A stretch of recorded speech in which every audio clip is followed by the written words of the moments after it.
চায়নায় ভ্রমণ করতে গিয়ে ছুরিকাঘাতের শিকার হয়েছেন আমেরিকার 4 শিক্ষক। আহতদের মধ্যে একজন কংগ্রেসম্যানের ভাই। চায়নার জিলিন সিটিতে এ সহিংস হামলার ঘটনা ঘটে। আইওয়ার কর্নেল কলেজ থেকে টিচিং ট্রিপের অংশ হিসেবে চায়নার একটি পার্কে বেড়াতে যান ওই শিক্ষকরা। তবে 4 জনের অবস্থাই আশঙ্কামুক্ত। এটিকে বিচ্ছিন্ন ঘটনা বলে দাবি করেছে চায়নার পররাষ্ট্র মন্ত্রণালয়।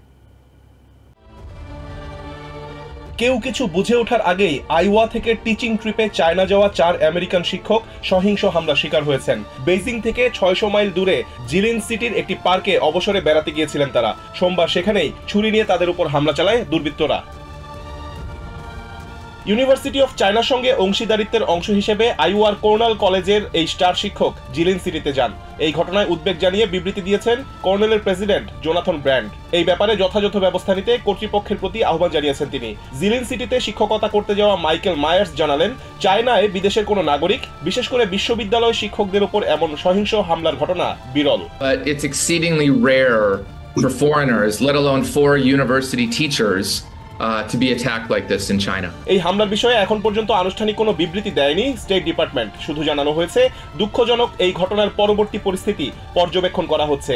আইওয়ার রিপাবলিকান কংগ্রেস ওমেন মারিয়ানি টি মিলার মিক্স এই সহিংস হামলার প্রতিক্রিয়ায় ক্ষোভ জানিয়েছেন। There were a lot of people around. People were shocked. And they felt it was not typical what you would see in China.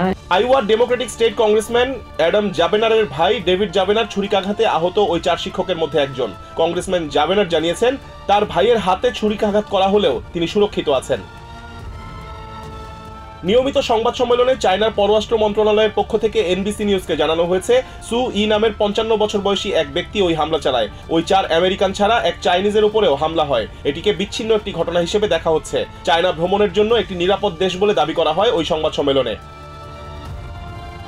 বিচ্ছিন্ন ঘটনা হলেও চায়না ও আমেরিকার মধ্যে সম্পর্কে এই হামলার ঘটনার নেতিবাচক প্রভাব পড়তে পারে। বর্তমানে চায়নায় আমেরিকার প্রায় 700 শিক্ষার্থী লেখাপড়া করতে গিয়েছেন। এই সংখ্যাকে 50,000-এ পরিণত করার পরিকল্পনা রয়েছে চায়নার প্রেসিডেন্ট শি জিনপিং এর। তবে সেই পরিকল্পনা বাস্তবায়নের পথে এই হামলাকে বড় ধরনের একটি আঘাত হিসেবে দেখা হচ্ছে।